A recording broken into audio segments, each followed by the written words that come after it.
그러면은 뭐 김재원 최고위원 이야기를 잠깐은 좀 하고 가죠. 안 그래도 수석 최고위원으로 선출이 된 이후에 이 5.18 관련된 발언을 했고 보름도 채 지나지 않아서 또 미국에 가서 전광훈 목사가 우파를 통일했다 이런 발언을 한 겁니다. 이번에도 우리가 김기현 장로님을 사실 밀었잖아. 네. 밀었는데 5.18 정신을 헌법에다 넣겠다. 그런다고 전라도 표가 나올 줄 압니까? 전라도는 영원히 10%예요. 영원히 10%. 어떻게 생각하십니까? 그건 불가능합니다. 불가능해요? 예. 불가능하죠? 예, 불가능합니다. 불가능하죠. 그냥 저도 반대입니다. 전라도에 대해서 립서비스 하려고 한 거지. 뭐 표 돌려면 뭐 조상묘도 판다는 게 정치인들 아닙니까?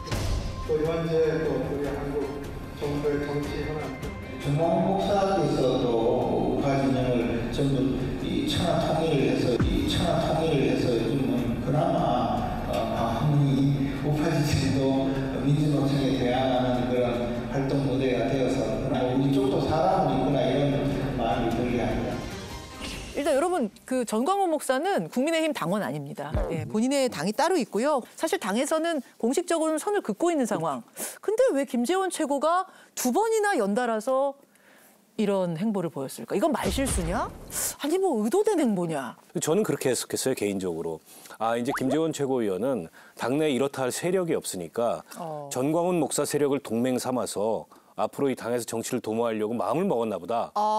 그러지 않고서는 이 명민한 이 김재원 최고가 저런 말을 거듭할 리가 없다. 근데 돌아와서 또 사과를 했어요. 네. 저건 뭐지? 그 최고위원 회의에서의 표정 보셨어요? 납작 엎드렸어요, 사과. 정말 울그락불그락 정말 당황하는 표정이었거든요.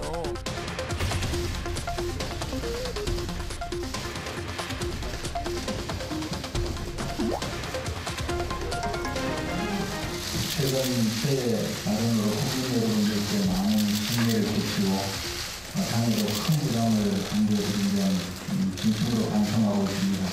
앞으로 더 이상 이런 일이 없도록 자중하겠습니다.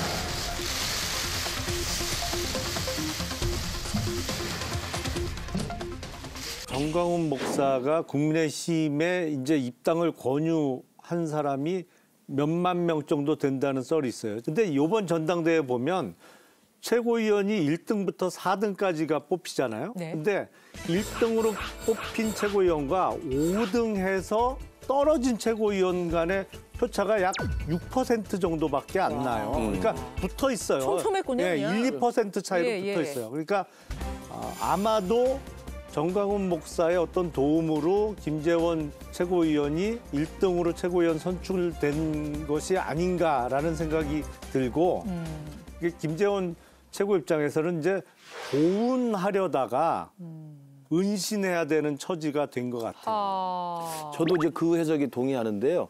실제로 저는 그걸 봤어요. 3.1절 날 제가 다른 방송 때문에 지나가면서 들었습니다. 예. 워낙 소리가 크니까. 그때 제가 명확히 들은 이야기가 절대 국민의힘에서 민영삼을 찍으면 안 된다. 최고위원은 김재원이다라고 이야기를 계속 하더라고요. 김재원 세 마디가 그럼요. 있었어요? 그럼요. 그 공개적으로 한 이야기입니다. 아마도 이제 그 은덕으로 사실은 수석체육까지 된 게 맞을 거예요. 왜냐하면 이제 투표를 하고 선거를 하면 모든 표가 다 절실하잖아요. 그러면 뭐 그 한 표라도 필요하니까 당연히 받는 건데 저는 김재원 최고가 우리 박원석 의원이 말한 것처럼 무슨 의도를 가지고 했을 일은 전혀 만무하고 워낙 착한 것 같아. 저렇게까지 착할 필요가 없는데 그 표에 은덕을 입었다고 저렇게 과하게 청구서에 대해서 다 해줄 필요 없거든요. 입시서도 되는데 착해서 그렇다. 망약해서 그렇다. 너무 착한 것 같아요. 고은이다. 네. 수석님. 그 전광훈 목사가 우파를 평정했다. 그리고 사과하잖아요. 네. 그 사과는 전광훈 목사에 대한 사과 같아. 에? 그게 무슨 말씀이세요? 한 번이 아니고 두 번 예. 전광훈 목사 관련돼서 일을 겪는데 예. 사과는 분명히 당과 국민한테 한 것 같은데. 그런데 나 이렇게 어려운 처지요. 이제 그만해 주세요. 어려운 처지요 이거. 내가 보기에는 대한민국 최고의 정치 배우야. 정치 배우요? 김재원. 그다음에 표정 보세요. 네. 최고위 석상에서의 그 표정.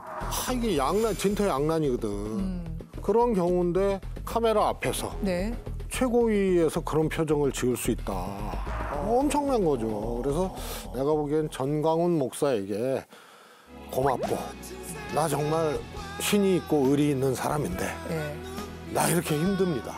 아, 나 더 이상은 이것을 더 이상 못한다.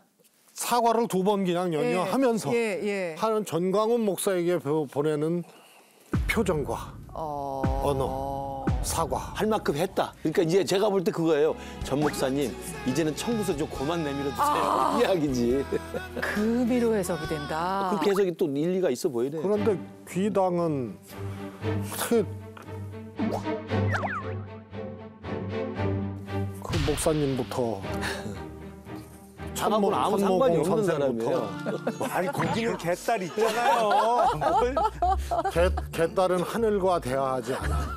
그래도 개딸은 개딸은 성직자가 아니야. 개딸은 또 민주당 지도부의 또 옹의 세력이지만 우리는 태극기 부대나 정광훈 목사 세력은 우리 당하고 결별한 세력들이에요. 아니, 제가 궁금한 게 있어요. 이제 그러고 보면은 정광훈 목사하고 황교안 전 대표가 같이 광화문에서 집회를 하기도 했었죠. 했었고 또 이번에 수석 최고위원이 연달아서 이렇게 지지 발언하기도 하고 정광훈 목사하고 국민의힘의 관계는 뭐예요? 전 목사가 어느 정도 영향력을 끼치고 있는 거예요? 전 목사님이 우리 당에 대한 스토커 같아요. 근데 우리 당은 전 목사님에 대해서 아무런 애정도 없고 관심도 없습니다. 그리고 결별하는 게 맞아요. 그리고 그 탄핵의 강을 건너서 네. 정광훈 목사와 같은 태극기 부대랑 결별하는데 우리가 몇 년이 걸려서 노력했는데요. 네. 지금 와서 또 정광훈 목사의 그 소용돌이에 말려 들어가면 정말 우리 당으로서는 내년 선거 힘듭니다. 근데 지금은 또 정광훈 목사와 황교안 전 대표는 서로 고소고발하고 완전히 갈라섰어요? 네, 척을 진 상황이죠. 이게 간단치 않아요. 네. 정광훈 씨하고 결별하겠다는 의지가 국민의힘에 없지 않다는 걸 제가 인정하는데 근데 김기현 대표도 과거에 전광훈 목사 교회 가가지고 선지자라 그랬어요. 그래서 당장 급하면 또 달려가요, 거기에. 왜냐하면 전광훈 씨가 손에 쥐고 있는 그 몇만 표가 됐든 그렇죠. 이게 아쉽기 때문에. 단단한 김재원 지지. 최고도 이번에 그런 거 아닙니까?